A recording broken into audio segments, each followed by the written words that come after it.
For a moment, take a slow breath and let the world fall away. There is something you need to know, and once you accept it, the course of your life changes. You have searched, tried, hoped, but the one point that keeps slipping through your fingers is this: feeling is the power. You want proof first, something you can touch and measure, but creation does not bow to proof. Creation bows to assumption felt as fact.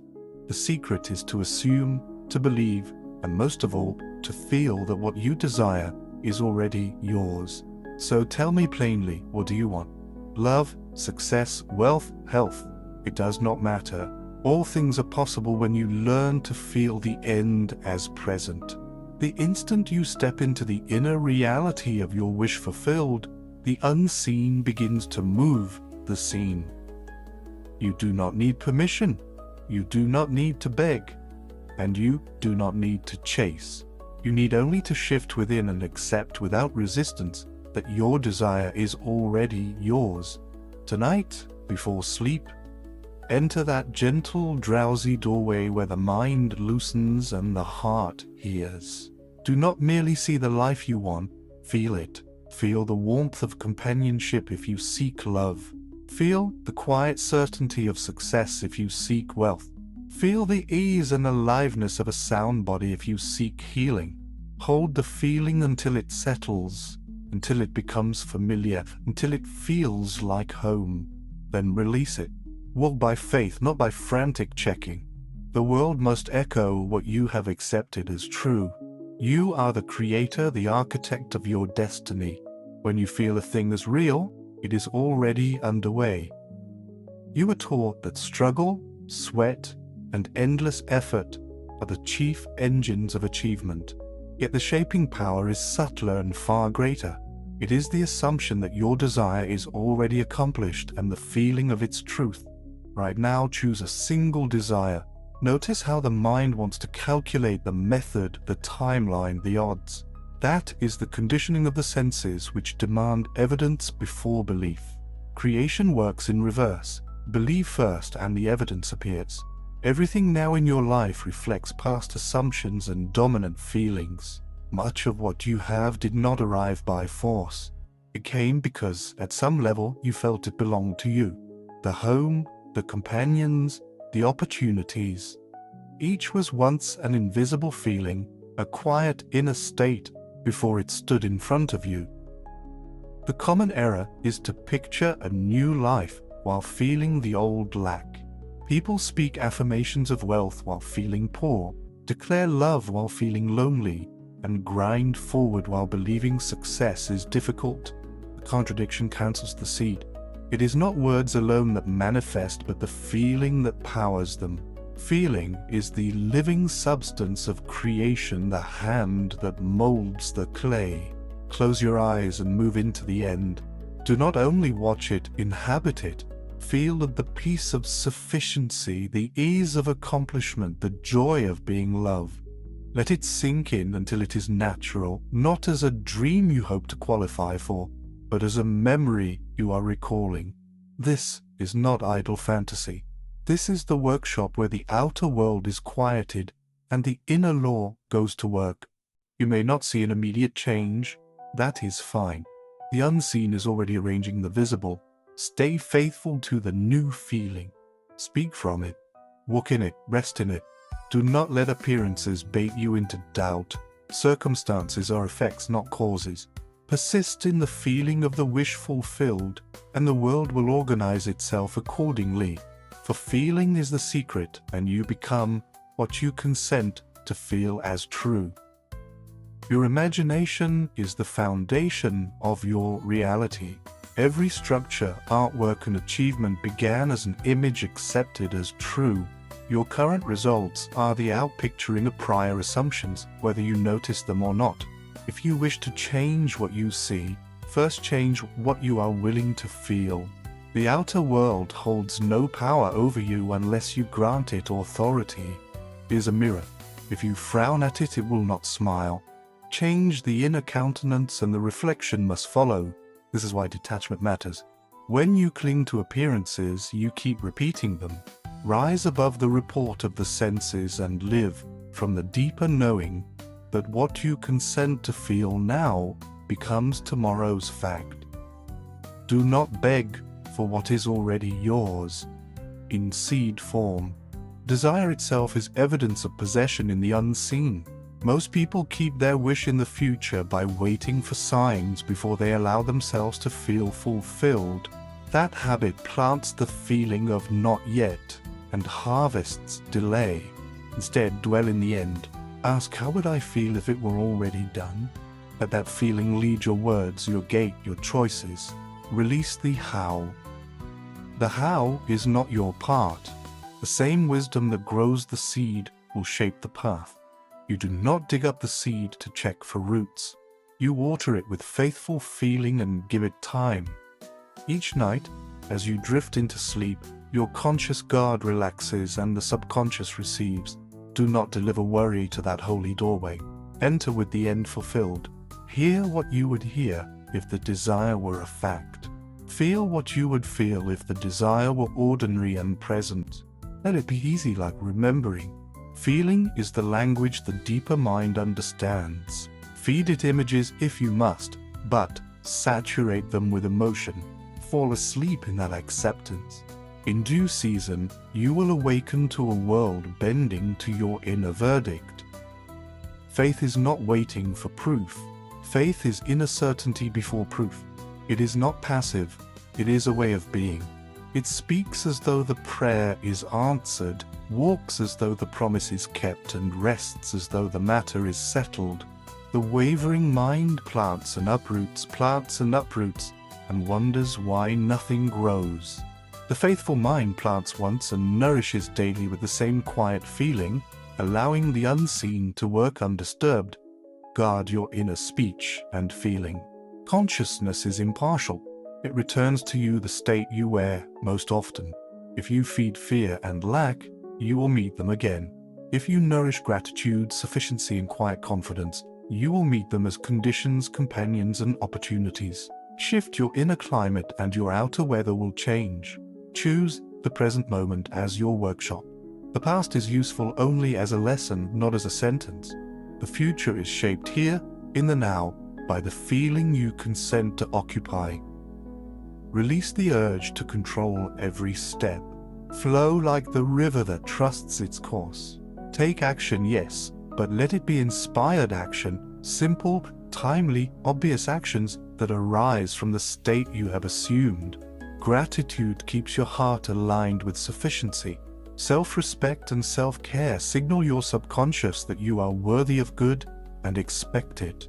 When doubt surfaces, meet it with evidence from within. Return to the end, feel it again, and allow the mood of fulfillment to settle.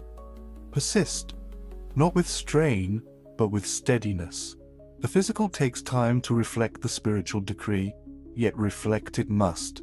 Continue until the new feeling becomes second nature and the old report feels foreign. Then watch as people, events, and doors align without the noise of force. You are not at the mercy of chance. Life is answering you. Assume the end, feel it as real, and let the world keep the appointment your faith has scheduled. Return to your breath and notice the quiet after the exhale. In that quiet, listen to the words you say to yourself when no one is watching. Those words are not harmless. They are creative decrees. Your inner conversation is prayer in plain clothes. If you rehearse lack, life will oblige with more reasons to feel lacking. If you entertain the tone of fulfillment, life will compose scenes that match it. Begin to speak inwardly from the end, not toward it. Speak as the person who already has the result. Let your inner voice become warm, settled, certain. Do not bargain. Do not plead. Declare. When the old story tries to resume its throne, do not fight it. Replace it. Fighting a thought feeds it. Substituting a thought starves it. Gently turn the mind as a gardener turns the vine to its trellis. This is not strain. It is shepherding. You are shaping a mood and holding it until it holds you. You are not chasing outcomes. You are wearing one.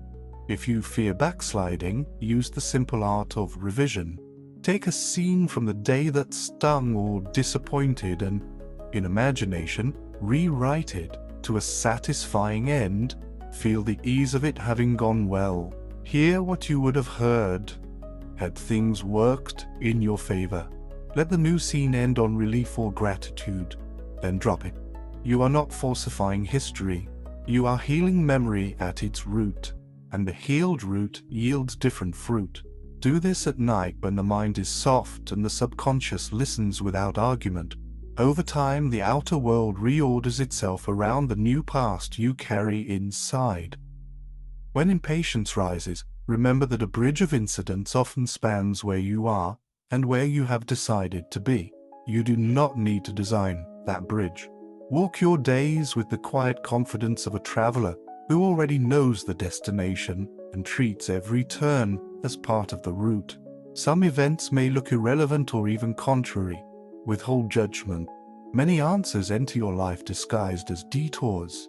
Your task is to keep the inner temperature steady while the outer air changes. Strengthen the self you are choosing. Results come and go, but identity governs results. Instead of chasing money, wear the feeling of stability and wise stewardship. Instead of chasing affection, wear the feeling of being naturally chosen and easy to love. Instead of chasing opportunity, wear the feeling of being useful, prepared, and invited. The world pays out what your self-concept invoices. Guard the morning. In the first minutes after waking, the mind is impressionable, like wet cement. Place your foot there deliberately. Return at once to the tone you fell asleep in. Do not browse for problems. Do not rehearse yesterday. Rehearse the end. A few still minutes lived as the person who already has the outcome will do more than a day of anxious effort. The one who begins within begins ahead. Let your body assist your mind. Breathe slower than usual and let the out-breath lengthen. Relax your jaw and soften the eyes. A relaxed body is a friendly gatekeeper. It tells the deeper mind that things are safe and settled and done. From that ease, feel the result again. Invite the emotion that would be natural if this were already true. Relief, quiet pride, grateful calm. Do not strain for peak fireworks. A gentle, ordinary certainty often imprints deeper than a forced high. If the world tests you with appearances, answer with a posture rather than an argument. Stand, breathe, and silently return to the felt fact. If a bill arrives, feel yourself as one who pays easily. If a message disappoints, feel yourself as one who is still chosen and on time. You are not pretending the bill is not there. You are denying it the power to define you. Definition belongs to the state you choose, act. But let action be the echo of being, not the substitute for it. When the right call, message, or step occurs to you with a sense of simple obviousness, take it. Inspired action often carries a curious lightness, as if the result had already said yes, and you are only delivering the reply. If an action feels like frantic compensation for doubt, pause and return to the end. Move from fullness, not from hunger. Practice small proofs to train your faith. Choose a simple desire that carries little charge, something you can hold lightly. Assume it, feel it, release it, and watch it arrive. Do this not to become addicted to signs, but to educate the nervous system that your inner decree precedes outer fact. Then graduate to what matters, carrying the same relaxed certitude. Let your environment support your choice. Keep near you a few objects that, when you touch them, call up the end as already achieved. A ring, a card, a key, a note in your wallet. Let them function as anchors, not crutches. When you notice them, do not wish. Return for a breath or two to the felt completion. These gentle rehearsals accumulate into a permanent tone. Release timelines. Demanding a date is often disguised disbelief. The seed does not bargain with the calendar. It trusts conditions because it carries the pattern of the oak within it. You carry the pattern of your end within you. Let it organize the weather. Your loyalty belongs to state, not schedule. When guilt or unworthiness surfaces, meet it with truth. Worthiness is not earned by miles of struggle, it is conferred by being. Existence is permission. Conduct yourself with integrity because it is elegant to do so, not to qualify for blessing. Blessing was the premise, not the prize. Do not argue with others about your process. The law of assumption is not a debate club. It is a private covenant. Protect your inner sanctuary from the noise of opinions. Share results, not seedlings. In silence, the roots strengthen. If fear says it is too late, answer that consciousness is timeless and begins anew whenever you decide. If shame says you have failed before, answer that revision closes the account and opens a new ledger. If doubt asks for a sign, answer with a feeling because feeling is the sign. This very day, choose one scene that implies your desire is fulfilled. Keep it brief and living. Touch it for a handful of relaxed breaths, morning, noon, and night. Let it end in relief or gratitude. Let your body taste the ease of it. Then live your errands and duties with ordinary grace. Refuse to monitor the field. Seeds sprout when the gardener trusts the soil. Tonight, return to the drowsy threshold and lie down inside that scene once more. Hear what you would hear. Touch what you would touch. Smile the unforced smile of one for whom this is normal. Let sleep carry your acceptance downward like rain into roots. Tomorrow rise and wear the same quiet certainty again. Repeat this simple liturgy of feeling until it becomes your resting pulse. You do not need louder affirmations, longer rituals, or harsher effort. You need fidelity to a state. You need the humility to let the unseen work while you refuse to contradict it. You need the courage to live today as the person for whom the matter is settled. Assume, feel, rest, act when moved, give thanks often. Persist gently, and watch as life arranges itself to keep the promise you placed within it.